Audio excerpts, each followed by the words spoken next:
We're getting a divorce. I don't need a wife who abandons her husband. That's what Eldon spat at me after I gave birth at my parents' home. He shoved pre-filled divorce papers in my face. Up until then, Eldon hadn't shown any concern for me during my pregnancy. In fact, he quit his job for selfish reasons and is now unemployed. I finally lost all love for him. I don't need a husband like this, and it's bad for our child too. I coldly replied, "Fine, I'll give you the divorce you want." I firmly decided to leave. My name is Gloriana Ambrosio, a 30-year-old average woman working as an office employee. I have a husband, Eldon, the same age as me. We got married when we were 26.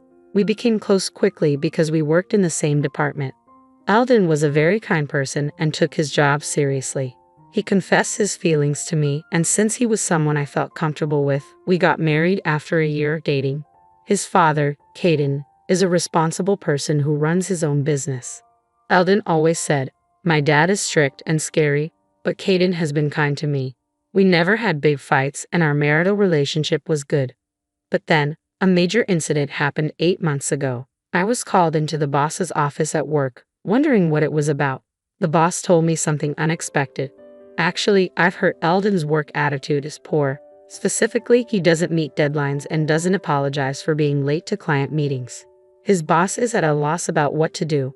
Could you talk to him? Shortly after Eldon and I got married, we were separated into separate departments. I was shocked to discover that Eldon and I had been assigned to separate departments since our marriage. I had always believed Eldon was working diligently there. There had been no signs of any change at home, but I started to worry that he might be under stress. That evening, I asked Eldon about it. He promised me, "No, I'm not getting along well with my boss. I'll talk to him and resolve it. I'll change my attitude." But a week later, he came home and said, "I quit my job. I can't work under that boss anymore." I checked with his boss, and it was true. Eldon's work attitude had worsened since joining this department. He didn't reflect on his actions and only made excuses. That led to an argument, and he quit.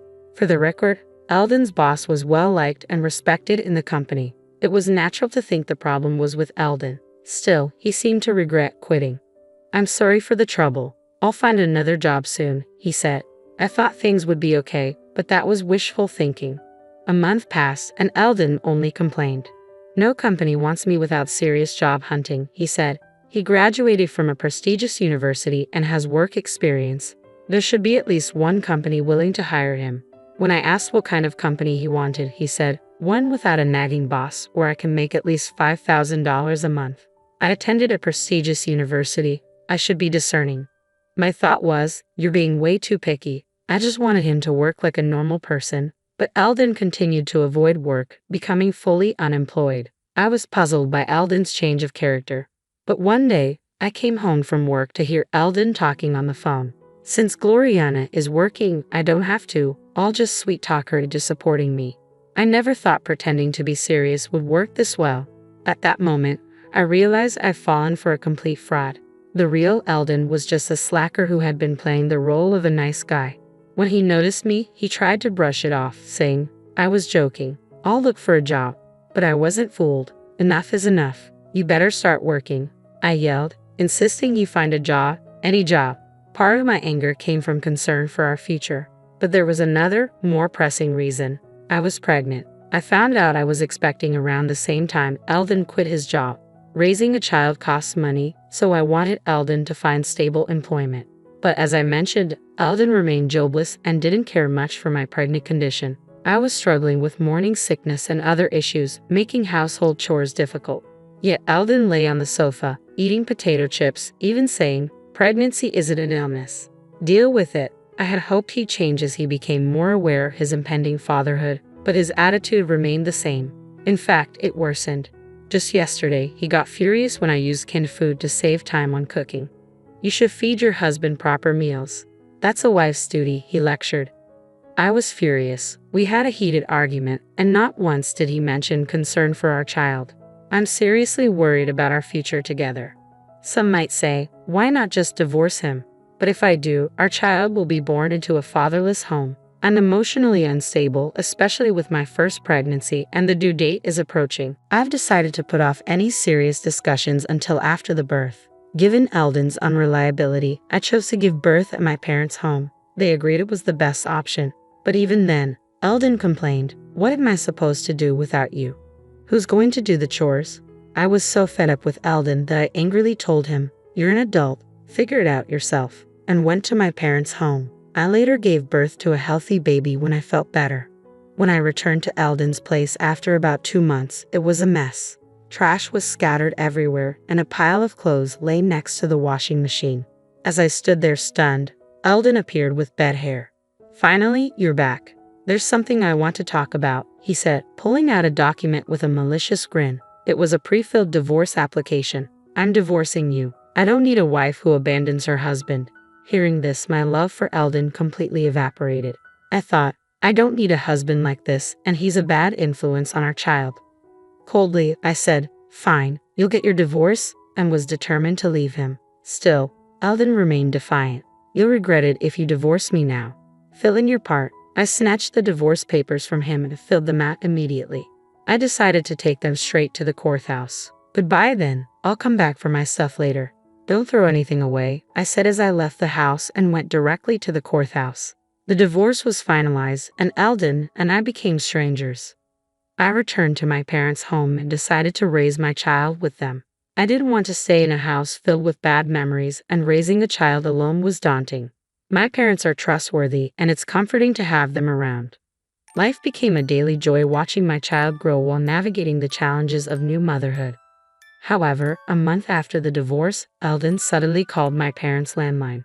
I had blocked his number on my cell, but I'd forgotten to block the landline. "Hey, when are you coming back? I'm struggling here," he said.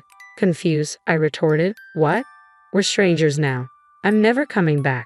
Hearing this, Eldon started to panic. "Wait, you actually filed the divorce papers?" he asked. "Yes, you wanted a divorce, didn't you? I've been over you for a while now, so I submitted them a month ago," I replied bluntly. Upon hearing my response, Eldon became furious. "Why did you file them?" "I was just trying to scare you into coming back and taking care of me," he admitted. I was utterly disgusted by his twisted logic. "Whether you were serious or not, I have no intention of reconciling with you. You've been useless ever since I got pregnant. Who would want to be a family with a man like that?" I stated firmly. Realizing his mistake, Eldon finally said, "I get it. I'm sorry. I've reflected on my actions. Please come back, I'm really struggling financially," he pleaded. He was pretending to be remorseful now. "We settled our property when we divorced, and like I said before, you're an adult, figure it out." I yelled and hung up the phone. I immediately blocked his number to prevent further calls. I thought that was the end, but a month later, on a peaceful Sunday afternoon, the doorbell rang. It was Eldon. Not wanting anything more to do with him, my parents and I tried to pretend we weren't home. But Eldon persistently banged on the front door. "Hey, I know you're in there. Come out." Reluctantly, I went to answer the door. There stood Eldon, skitty and unshaven. I hadn't seen him in 2 months, and I was shocked to see he looked like a drifter. Without asking, he walked into the house and sat arrogantly on the sofa. "Gloriana, I need money, just $1,000. I'm really struggling here," he pleaded. "So why don't you get a job? You have a degree from a prestigious university, and you're not too old to work," I retorted, annoyed. Eldon began to explain, "Actually, I've decided to make money through investment. Working a regular job is for fools. I found a trustworthy advisor online, so I'm good. I'm still in the red because I had just started, but I was told it would turn profitable. However, I'm running out of the money I got from our property division, so I need your help." I was sure it was a scam. My mom, looking disgusted, returned to taking care of the baby. My dad also looked like he thought it was a scam. But Eldon, oblivious, kept insisting on money. "I'll pay you back when my investments pay off, and you can live the high life," he said. I reached my breaking point with his incessant and nonsensical demands. "If you don't stop, I'm calling the police," I warned, genuinely angry. With my dad, we kicked Eldon out. The mention of the police kept him away for a while, but we never knew when he might show up again. We considered moving, but with a baby, it seemed ridiculous to incur moving costs just because of him. So my parents and I devised a plan for the next time Eldon showed up. Another month passed, and unfortunately, Eldon returned. Seeing him, my mom immediately made a phone call as planned, and my dad and I let Eldon in and humored him for a while. His goal was still money. I'm in trouble. I can't reach my investment advisor anymore. I poured in over $10,000 and it was a scam. I have nothing left. You're the only one I can rely on. It was incomprehensible why he thought he could rely on me after all he had done. But we couldn't just send him away. He might come back. So my dad and I listened to Eldon's complaints to buy time. We were waiting for reinforcements. When Eldon paused, I smiled reassuringly.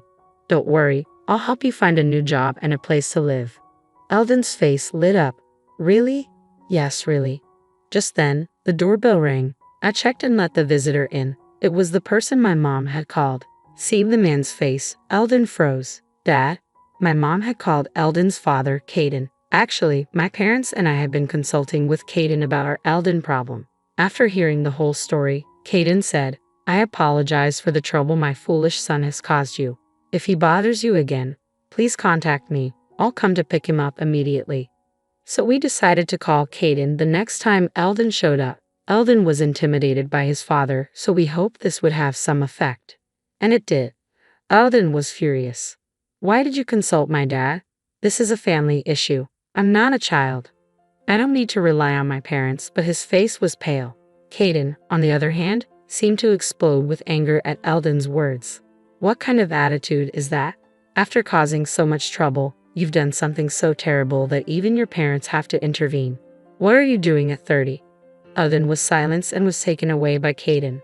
After that, Eldon started working as a general helper at Caden's company. He's being strictly trained in manners and how to be a decent human being. Moreover, his direct boss is quite strict, and if Eldon slacks off even a bit, he gets scolded.